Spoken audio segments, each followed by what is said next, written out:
ulterior motive or impure intention, he knows. He's not going to reveal himself. He's going to hide in the bushes and snicker while we go up and down looking for Krishna. Where's Krishna? Where's Krishna? Where's Krishna? Oh, I can't find Krishna. Huh? There's so many stories where devotees approached Krishna with some egoistic motive and Krishna simply disappears. Poof.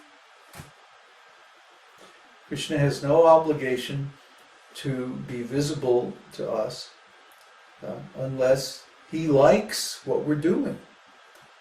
Just try to understand. I mean, try to put yourself in Krishna's feet. Shoes? Sometimes I wear shoes. I wish I could put myself in Krishna's feet. That would be nice. But anyway, Krishna has no obligation to reveal himself to anybody. That's why we're in this material world. If you are in this material world, if you can see this video, you are in the material world. That means you are a rascal. Okay? All of us here in the material world are rascals. That's why we're here.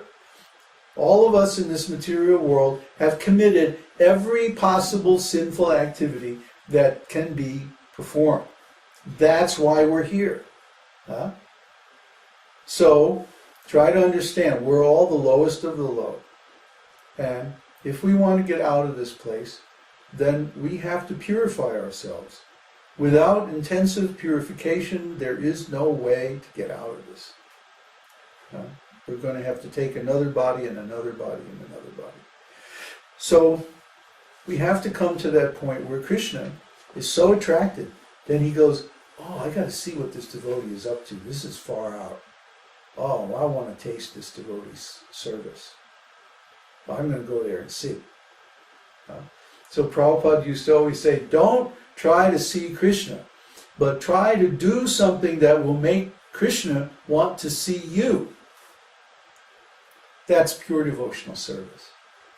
So we have to understand how to perform pure devotional service. And the only way to do that is to follow in the footsteps of the great devotees who already know how to perform pure devotional service.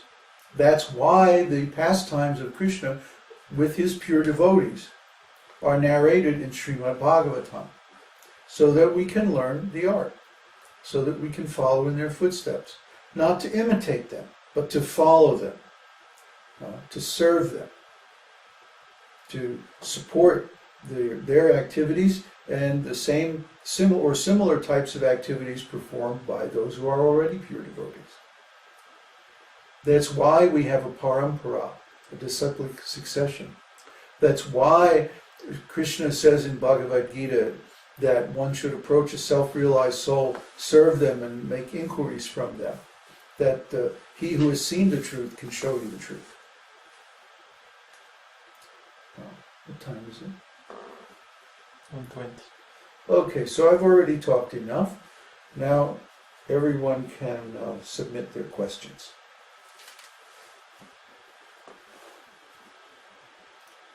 Questions? Every jiva has a particular relationship with the Lord that's basically unique, isn't it?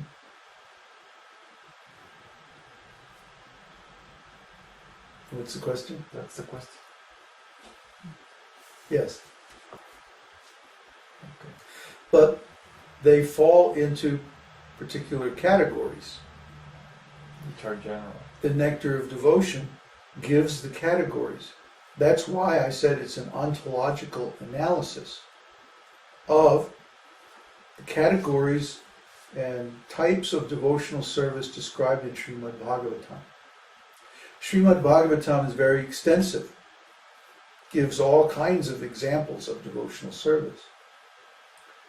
So, instead of particular examples, the nectar of devotion analyzes those examples into categories.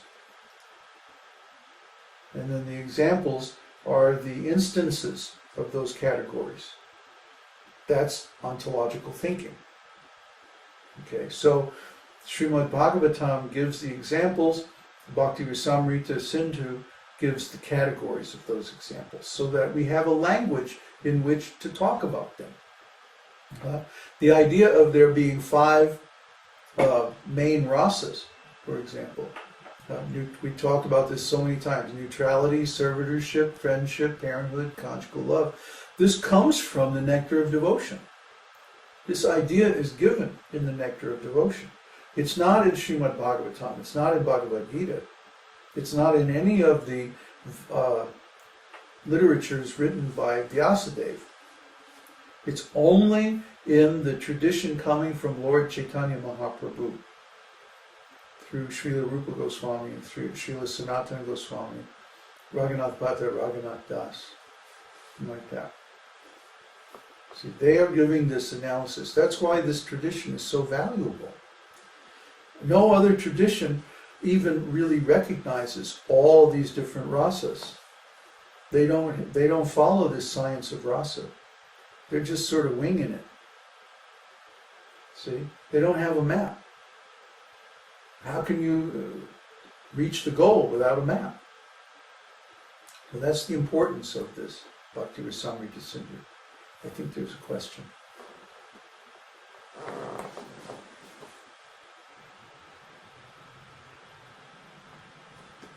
Varun says, is there no free will? Is everything predetermined? How can one become sincere while living in the material world? It is so hard. What's the question exactly?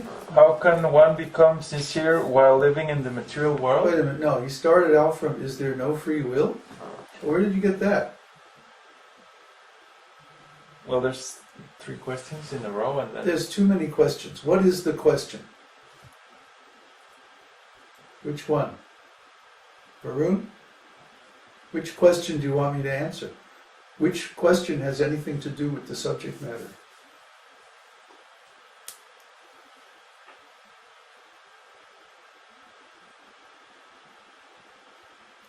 Hello? We're waiting for a response from Varun. the last one. Okay, what's The last one is, how can one become sincere while living in the material world?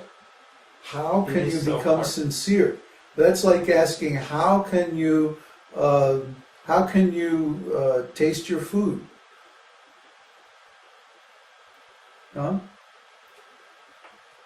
Nava used to ask these kind of questions all the time until I beat up on him enough that he finally got the idea and stopped.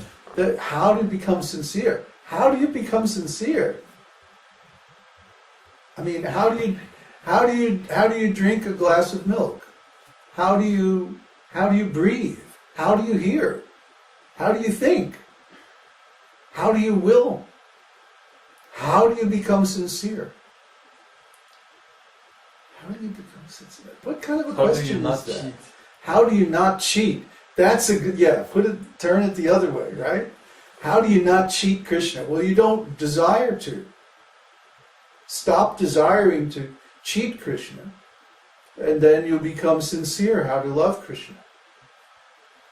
That's a good one. Thanks. See, I can't think like that. I can't think in those are nonsense categories. How to become sincere. I mean, how do you go to the bathroom? You know, how do you digest your food? How do I not steal? Yeah, how do you not steal? That's a good one. It's like, what? How do you become sincere? And yet we see there are so many devotees who are not sincere.